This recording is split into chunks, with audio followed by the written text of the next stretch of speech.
Good morning, mga boss. Welcome back po muli dito sa ating channel.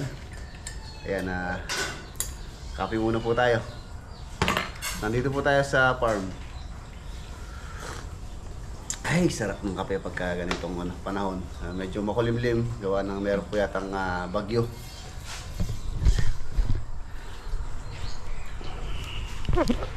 Si Lolo Boy. Yan, nandito pa rin po yung mga pintuan sa Angat. Yun nga, tulad na sabi ko dati, pinapatapos ko lang po muna yung doon, yung mga hamba bago ko i-deliver doon. Wala po kasing space tayo doon. Ayan, shoutout nga po pala kay boss Froilan Puertes ng dito sa Bitas, sa Raet, Pampanga, na solid subscriber po natin. Ayan, shoutout po boss si Kuya Froilan Puertes, tsaka shoutout din siyempre kay Kuya Loreto Ariston ng Balibago, Angeles City. Ayan, shoutout po sa inyo. God bless po. Yan, dito sa farm mga boss, update lang po tayo sa ginagawa nila Lolo Boy dito. Ito na po yung ating magiging perimeter fence na meron siyang flint beam. Yan, nakapag rebar na rin sila. So dahan-dahan po, kahit paunti-unti meron pong nagagawa rito. Tapos ay na rin yung hukay, dire-diretso doon. Medyo naantala po yung gawa natin dito, gawa ng panay po yung ulan, lalo na ngayon meron na naman yata ang bagyo na dumarating. Ayun, paditak-ditak lang, paditak-ditak. May natatapos si Lolo Boy, tsaka si si Junior, anak po ni Doc. Tapos meron na naman tayong isda, bigay ng ating mga kaibigan na lalaki. Shoutout kay Paring Bong, tsaka kay Paring Bong. Meron na naman tayong hito na malalaki. Parang daw, sabi nga ni Paring Bong, parang dragon fish. Antala yung ating paggawa rito, gawa ng laging umuulan. Silipin ko lang muna yung aking mga alagang kalapati. Tapos maraming salamat pala kay maraming salamat kay boss Paring Pinong ng RB Ramos. Binigyan po niya ako ng kalapating breeder. Ayan, dati rin pala siyang nag-aalaga ng kalapati. So pinahiram niya sa atin yung kanyang breeder. Nandito, ayun, yung kulay brown na yun, tsaka yung checkered na yun. Dito pong ating lock, hindi ko pa po naayos. Halos sama-sama pala sila dito. Ang dami-dami na halos 7 pares na yata to, or 14 pieces kung bilangin natin 2, 4, 6, 8, 10, 12, 14, 16 pieces, ay 18 pieces na pala to.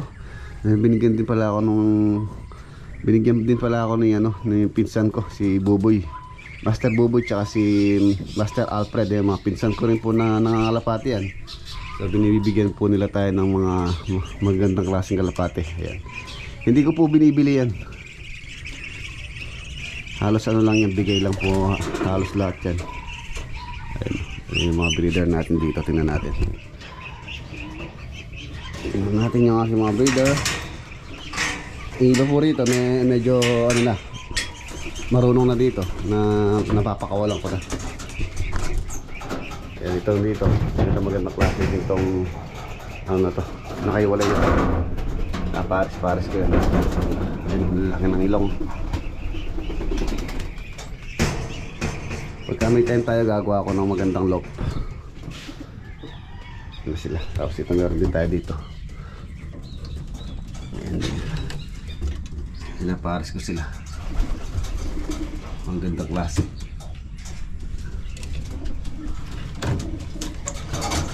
Nung bata po ako, mahilig po ako sa kalapati noon. Kahit naman ngayon. Ang ganda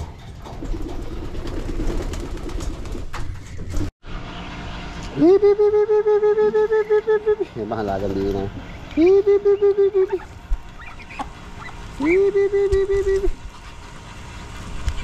Wala na pala silang mga boss sa pagkain. Kailangan kong makabili mamaya. Pagkain po ng kalapati to. Bibili tayo ng duck pellets. Yun, dami-dami nila. Sayang kung hindi po nabaha yung mga itlog noon. Malamang namisa na yan. Maraming nabahang itlog noon na nasayang lang. Pakawalan natin tong dalawa. Train natin. Ito mga boss, marunong na po ito. Ano pa lang to, sisiw pa lang, nasa akin na to. Kaya galing na to. Pakawalan natin dito. Ano, ito natin iagis. Medyo layo natin konti.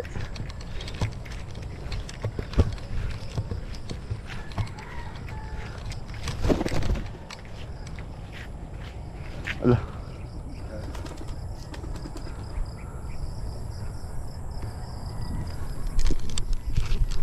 ng oriente.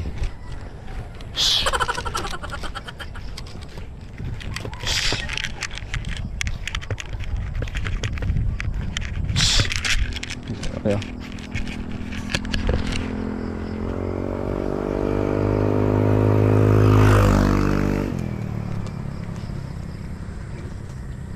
Shoo! Ay tayo.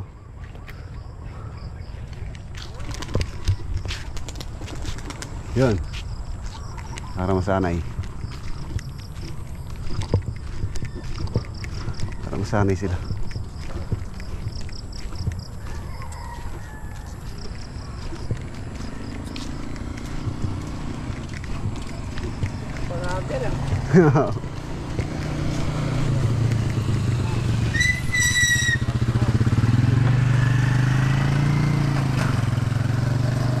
Ayun yung dalawa. Ayun pa yung dalawa. Ayun o.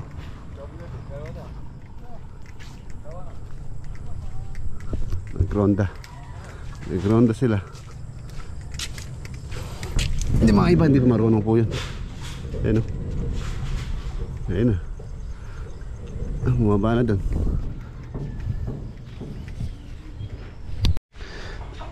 Lalabi, wala na tayong pagkain manok, no? Wala na, saka pagkain tao, wala na rin. Pagkain ng tao, wala na rin. Wala na rin. Tsaka yung bibi, wala na rin. Wala na rin. Tingin muna ako. Kaya na lang ang kambing meron. Damo. Bili muna tayong pagkain ng manok tsaka bibi. Tsaka pala pagkain ng tao, wala na rin. Ayan, nakabili na tayo. Pagkain muna ng ano, ng mga alaga. Babalik po ako. Hindi kasya sa motor yung, hindi kasya dito sa ating service yung ano, isang sakong bigas. O, 10 kilong muna. Lolo boy, 10 kilong pagkain ng Manok, saka bibi. manok tsaka bibi. Ito yung pagkain natin. 10. Wholesale yun. Dito sa kaibigan mo dito sa malapit. Yung Integra 3,000 plus. Pagkain naman ng ano, pagkain naman ng tao. Bibilihin natin. Bago po tayo pumunta ng banyo. Hindi po tayo aalis ngayon. Ano po ang asikasuhin mamaya.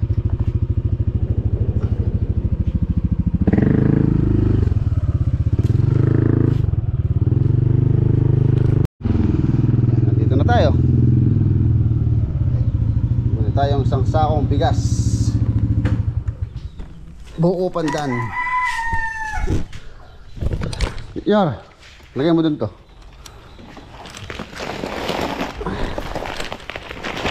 Buo pandan. Ah.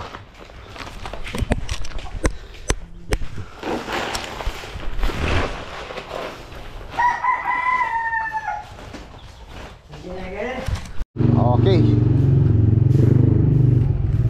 Tara mga boss, ano naman po tayo. Share muna tayo sa bahay ni Paring Mike tsaka boss ni Paring Louie. Update tayo sa bahay ni Paring Michael. Daga.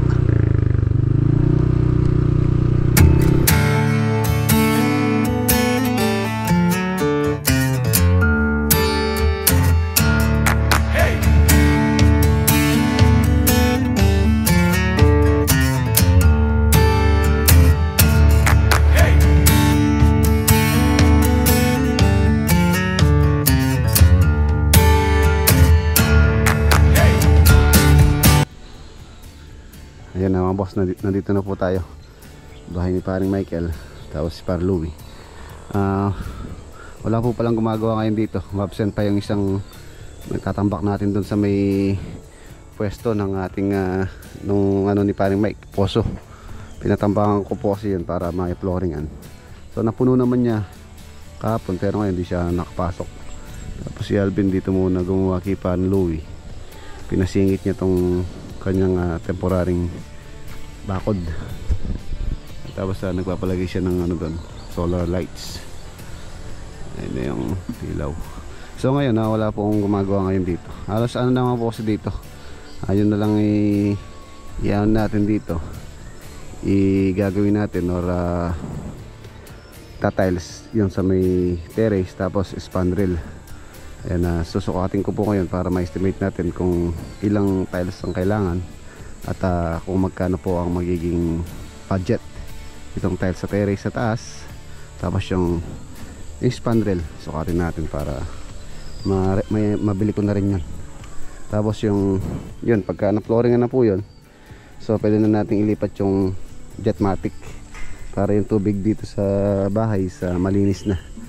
Yung posing sibol doon, medyo hindi maganda yung ano pagka pinampapaligo, nangangati, nakakati daw. So mas maganda yung deep well na. Tapos panay po yung ulan dito. Itong driveway ni paring Mike medyo paputik. Yan isa rin sa dapat magawa to bago sana lumipat dito para maayos tong driveway.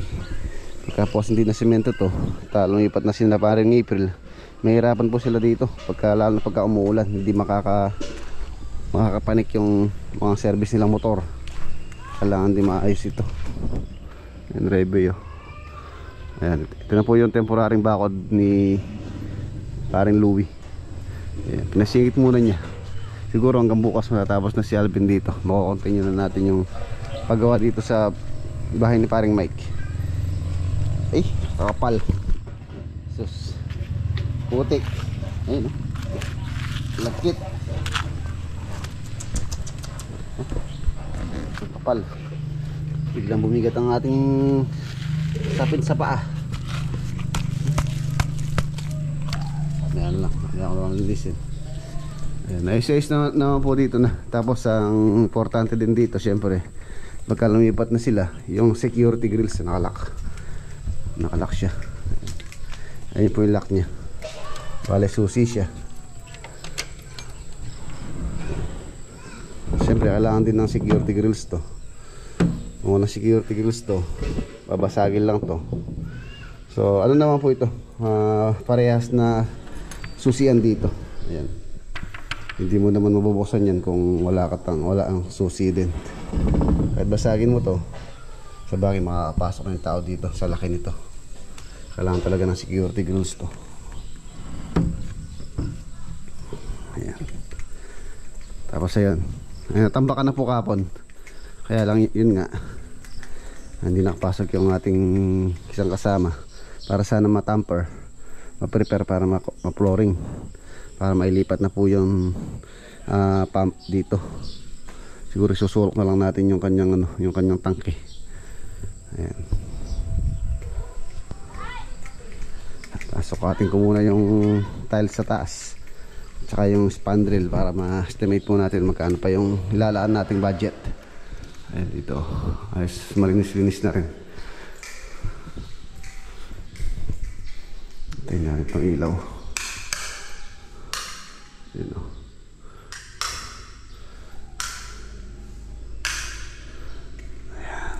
Ayan, kitchen. Tapos yung ating on natin, ayan.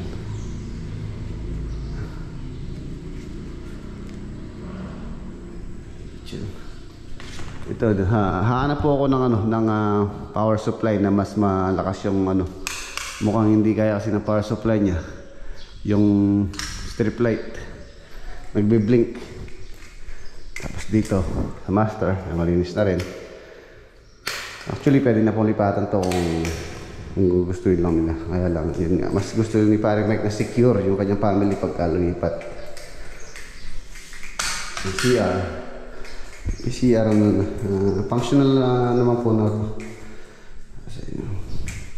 Tubig na ito. Hindi pa nakakonect. Eh, ginagawa ka nun ni Pachoche ito. Yung inaanak namin. Ginagawa swimming pool. Yung shower niya. Ano po ito? 4 feet by 5 feet ang laki. Tapos itong extension na to, nasa 3.5 by 3.5 po ito. Ang luwang nito. Buo. Tapos kung susumain, parang isang kwarto na rin. Tapos dito nga yung binabalak ni paring Mike na closet, pero huli na lang po daw yun.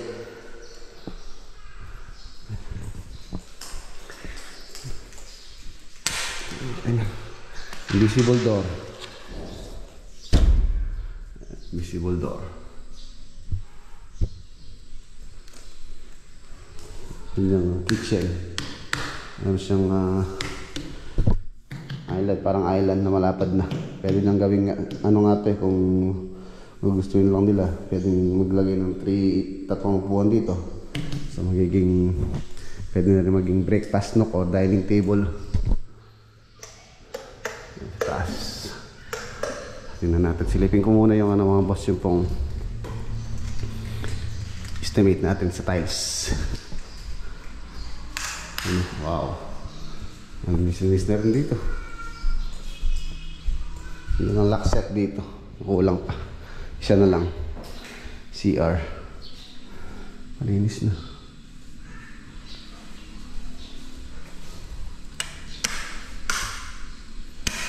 Okay.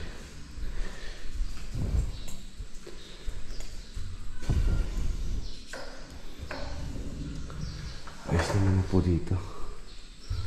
Ayan o. Sarado ko yung bintana. Yung station itong ano. CR.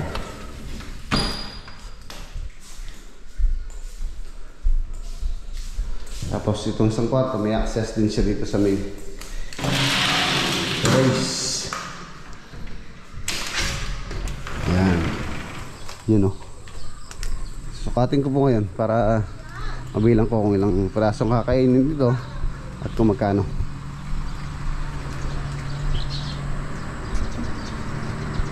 Medyo malaki-laki din pala to. Mahaba.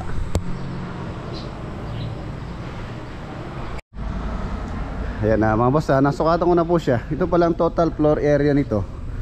Itong pinaka-terrace ni paring Mike dito sa taas.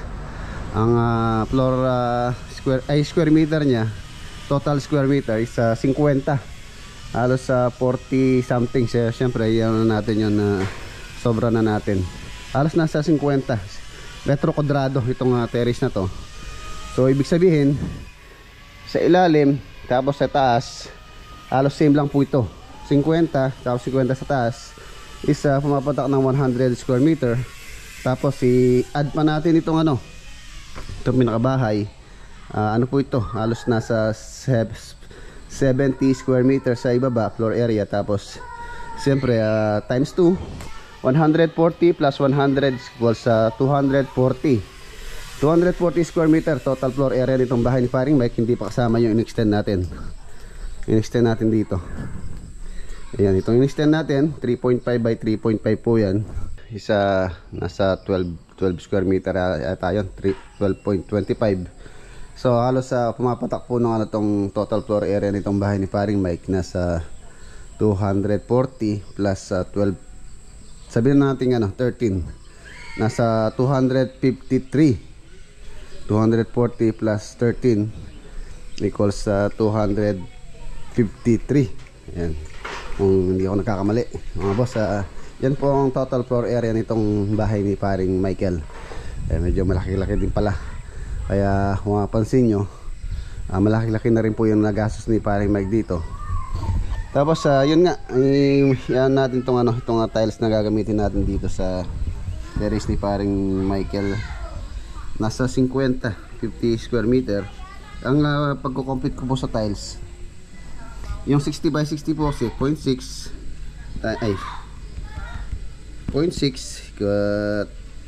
times 0.6 equals 0.36 ang isang tiles. Tapos 50 po yun.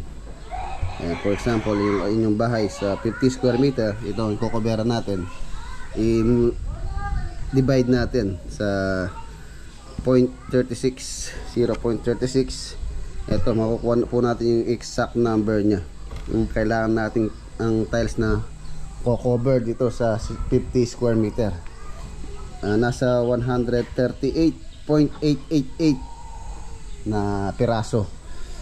So syempre exact number po ito. Magpapasobra po tayo dito. Syempre yung mga mababasag, yung mga soroho, hindi natin maiwasan. Syempre merong madamage.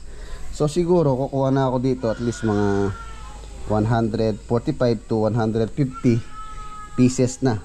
Mas maganda po kasi na pasobrahan natin. For example, natapos natin to, na tiles natin, hindi natin maiwasan kung madisgrasya, may mabasag sa tiles. So meron pa tayong reserba na ipapalit sa tiles. Ayan, mas maganda kung pasobrahan po natin. Ayan, sabihin na natin 139. So nagpasobra ako ng 11 pieces. Ayan, at least mga 5% dapat yung pasobra. Pero mas maganda kung madadagdagan pa natin. Pagka kasi, for example, 2 years na nagawa to. So yung tiles na bilhin natin na yun, isa wala na ng ganong klase. So mas maganda meron tayong nakatabing reserba. Ayan. So 150 na ang ating bibilin na tiles dito. 60 by 60 po yan, 60 by 60. Kung gusto niyo ng mga 60 by 120, ganito lang po yung computation yan. 0.6 times 1.2. Yan. Ayan, i-divide nyo lang sa 0.72. Ayan. Ganyan lang po yung ginagawa kong simpleng pagko-compute ng tiles. So, for example, yung tiles na gusto nyo is 40 by 40, 0.4 times 0.4. Ayan, 0.16 tapos 50. Divide natin sa 0.16, 40 by 40 po yan. Ayan, 312.5 pieces ang kailangan. So tapos dito na tayo, 60 by 60 po gusto ni Pare Mike dito. Tapos yung price pala nito, yung price po nitong tiles, yung pinakamura siguro sabihin na natin 200 per piece, 200 pesos. I-multiply lang natin ng 200 pesos times 200, sabihin natin 200. Ayan, nasa 30 mil. Tiles pa lang po yun, wala pa po yung ating adhesive, tile adhesive, semento, buhangin. Ayan, sabihin natin 10 adhesive, 10 bag adhesive, nasa 290 sa 290. ABC po to, ABC brand, times 10. Okay, times 10 equals 29 to 29, 30,000 tiles. Tapos sa ating adhesive 29. Tapos semento natin, sabihin na natin 15 times natin sa 200, 210, 3,150. Ayan. Tapos buhangin, nasa sabihin na natin 3,000 yung buhangin, 3,000. So yun, ito po yung ating materials. 30 plus 29 to sandali, kulang tayo ng 0, mubra naman. 30 plus 29 plus 3,150 plus 3,000. Ayan, nasa 39,050. 39,050 materials po to. Sabi na natin gagawin ng isang dalawang tao to ng isang linggo. Ayan, ito yung materials. Sabi na natin yung labor nito mapatak ng at least mga 10,000. Sabi na natin 10,000. So yun ang ating magiging budget dito, 9,400, 49,050, almost 50,000. Ayan, budget po dito. Tapos sa spandrel naman po tayo. Sukatin ko muna yung spandrel. Ayan. budget. 200 per piece po yung tiles na estimate natin dyan. Conforme rin kung may mura or mayroon tayong makikita mas medyo may pricey, may price. Spandrel naman. Ayan mga boss, nasukatan ko na po yung halos nasa pala siya. Michael Pinot, Urian Valmadrid, PR, HQO, J6 Kuab, in 0, J3, EIAO, 7VXJK, 1 twice NRW.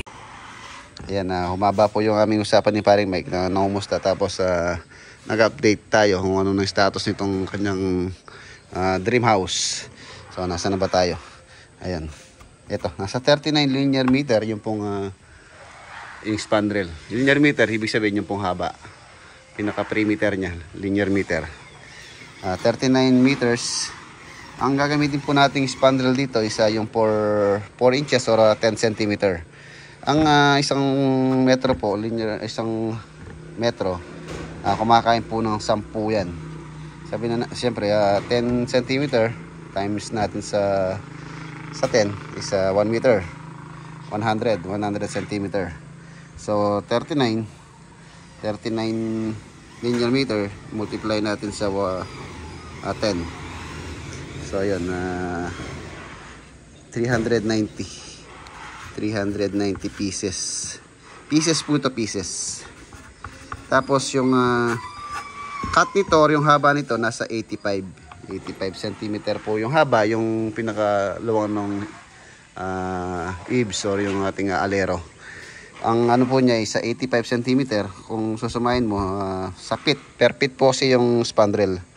Per pit, ang per pit dito sa Uniway, yung wood grain with hole, 14 pesos. 14 pesos daw.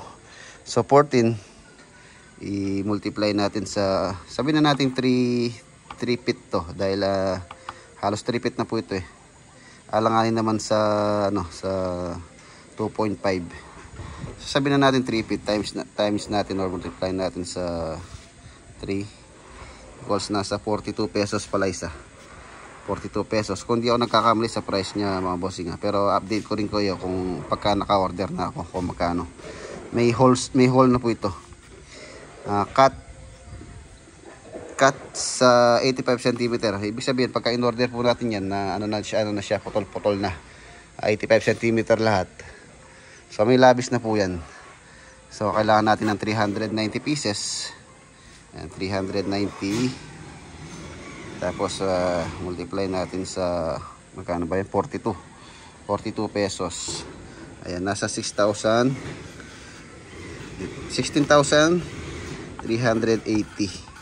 Ayan po yung price ng spandrel. Wala pa po dito yung mga mga bended accessories tulad ng fascia cover, walling, C-molding, yan, drill bit, rivet. Siguro more or less mga boss gagastos po ito. Labor and materials. Yung ating spandrel nasa 16. Tapos yung ating fascia cover, sabi na natin 10,000. 10,000 yun. More or less po yan. Rough estimate lang po yan. Yun namang pag-estimate natin dun sa fascia cover tsaka C-molding. Kung saan C-molding yung pong dinidikit sa wall. I-ano lang po natin. I-divide lang natin yung linear meter nya. For example, 300 ay 39. 39 linear meter. I-divide natin sa 2.4. Yung posing haba nung isang piyesa ng sa 8 feet. Sabi natin 2.4. Ayan, nasa 16.25. Siyempre, iyan natin yan. Sabi na natin nasa 17 pieces. 17. Tapos, ganun din naman yung mababawas lang to siguro mga dalawa or tatlo yung ating C-molding. Ayan. Sabi na natin 10,000 lahat pati yung mga riveter. So 26,380 sa spandrel. Wood grain na po ito, wood grain. Nakamukha nilagay natin sa saan ba project yun? Mexico project, wood grain. Ayan. Tapos sabihin na natin Yung ating labor is nasa 10,000. 10,000. So nasa 36,000. 36,380. Ayan ang ating budget. Tiles almost 50,000, tapos dito 37. Magkano na ba nun? Ano natin? Sabihin na natin 50,000 yung tiles. Okay, so plus 37. Ayan. 87,000 mga bossing ang estimated budget natin dito sa tiles dito, tapos sa spandrel sa taas. O yan, that's it. So yung ating kailangan i-prepare 390 pieces, cut 85 with holes, wood grain. Tapos 100 pieces na 150 pieces na tiles 60 by 60 na pang terrace. May napili na po si paring Mike, di ko lang alam magkano yung price nun. So estimated po yan. So okay na. Ayan mga boss, ongoing po yung pagbabako nila Alvin dito, tsaka yung bayaw ni Pan Louie. Nandito na rin si Pan Louie. Ayan. Temporary lang muna po yan para lang secure yung area ni Pan Louie. Yung po wala nang tatanong, yung pong area ni Pan Louie nasa 600 square meter po yan. 600. Yun o. Good morning. Good morning. Good morning. Si Pan Louie mga boss. Siya nga pala, meron po kaming babatiin. Kaarawan po niya ngayon si Kuya Boss Charles Domingo. Ayan, shoutout po Kuya Charles Domingo. Happy birthday. Ayan, buhay po kayo hanggat gusto nyo. Tapos, sino ba rin yung Walter Kabatbat, paring Walter Kabatbat, tsaka Philip Kabatbat ng Maryland, USA. Shoutout po sa inyo, Kabatbat family dun sa Maryland.